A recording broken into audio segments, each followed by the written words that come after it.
The story is set in the near future and follows two sisters, Eva and Nell, who live with their father in a remote cabin deep in the woods. Eva dreams of becoming a professional dancer, while Nell, an intelligent bookworm, hopes to get into an Ivy League education university.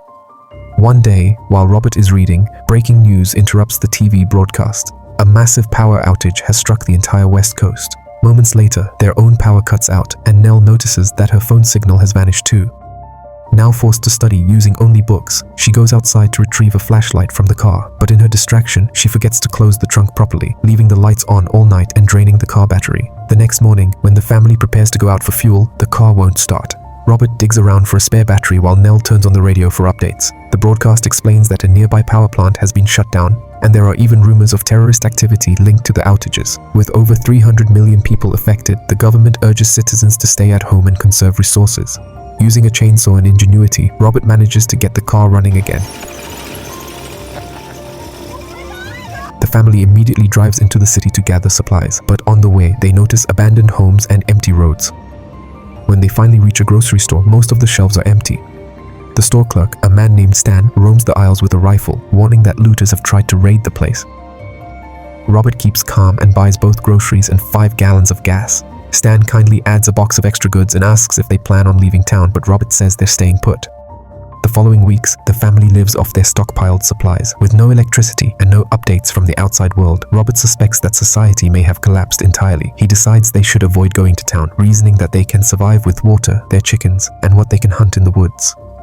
Nell resists this plan. She wants to see her boyfriend Eli, but Robert is firm.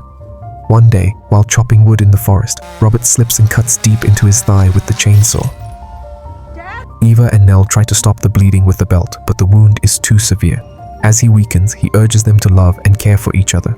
By nightfall, he loses too much blood and succumbs to his wounds. The sisters lie beside him until he quietly passes away. In the morning, the girls bury him. Their mother had died long ago, and now losing their father leaves them completely alone. 2 months later, Eva and Nell have adapted to their new reality. They ration food carefully and survive with what little they have. Eva, frustrated by isolation, suggests using their stored gasoline to run the generator and watch old family videos. But Nell refuses. It would waste too much precious fuel, which they may need for emergencies. Their argument is cut short by a knock at the door. Armed with their father's rifle, Nell answers cautiously. To her relief, it's Eli, her boyfriend, who asks if he can stay for a few days. Nell welcomes him warmly, and for the next few days, the two enjoy each other's company, finding comfort in their closeness amid the growing uncertainty. The next morning, Nell takes Eli into the woods to show him a giant hollow tree where they become intimate for the first time. Meanwhile, Eva grows increasingly uncomfortable with Eli's presence. She sees him as an extra mouth to feed, one that is draining their limited resources. She also fears Nell might get pregnant, but Nell brushes aside her concerns, assuring Eva she doesn't need to worry. The following day, Eli asks Nell to join him on a journey to Boston. He has heard that a society still exists there with electricity, jobs, and stability. Nell is thrilled at the idea, but when they share their plan with Eva, she refuses outright. Eva insists those rumors can't be trusted, and that walking 8 months to Boston is far too dangerous. The next day, after the sisters part ways, Eva tries to distract herself by dancing, but she quickly grows frustrated and breaks down, devastated by her sister's departure. Meanwhile, Nell and Eli camp for the night, but as Nell lies awake, she remembers her father's final words, that she must take care of her sister. The guilt of leaving Eva behind overwhelms her, and by morning, she tells Eli that she cannot continue the journey. Eli understands, though he admits he must continue to Boston alone. The two separate, and Nell hurries back home. When she and Eva embrace, both realize how much they truly need one another. By the 6th month of the power outage, the sisters had adapted to survival. They discover a guidebook about wild plants and begin gathering berries and vegetables in the woods, preserving them to build up supplies. With toilet paper long gone, they even resort to using leaves. One day, while Nell heads to gather more berries, Eva stays behind to chop firewood.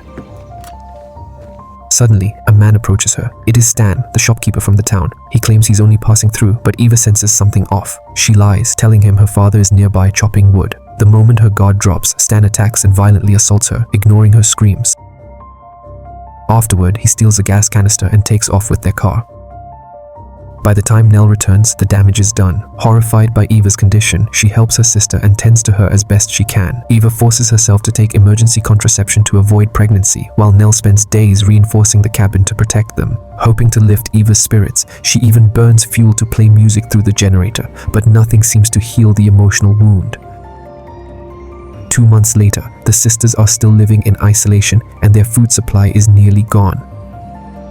One day, while trying to lift a heavy rock, Nell injures her back and cries out in pain. Despite her fear of leaving the house, Eva rushes to her side, but afterward she collapses in tears, confessing that even seeing the wood chopping area brings back the trauma of her assault.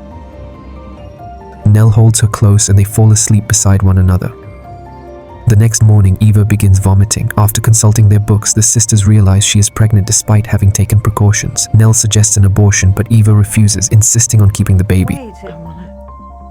7 months pass. Nell studies books about childbirth and nutrition, learning that Eva needs vitamin B12 to ensure her baby is born healthy. With no dairy or meat left, Nell decides to hunt. She climbs a tree with their father's rifle and spots a wild pig. When she fires, the recoil knocks her from the branch, but she survives and manages to kill the animal. That night, the sisters cook pork with berries and share a rare feast. Soon after, heavy rain begins, followed by a violent storm that lasts for days. One morning, a loud crash wakes them. Nell grabs the rifle, only to realize it is their roof collapsing. At the same time, Eva begins experiencing contractions. According to the books, they could last for hours, but with the storm worsening and the house falling apart, Nell leads Eva into the forest to a treehouse she used to visit as a child. There, Nell helps Eva through agonizing labor, and by morning, Eva gives birth to a healthy baby boy. When the storm finally clears, they return to the cabin only to find it in ruins. Faced with no other choice, Eva suggests they burn down the house. If they leave it, strangers or even Stan could occupy it. But if they destroy it, anyone who comes across the ruins will assume they are dead and the sisters will be safer. Nell hesitates but eventually agrees. The sisters pour their last gasoline reserves around the house and set it ablaze, watching as the flames consume the place that once held their family, their memories, and their pain. With nothing left but each other and the newborn child, they step into the forest. They set up camp beneath the trees, prepared to live as people once did centuries ago.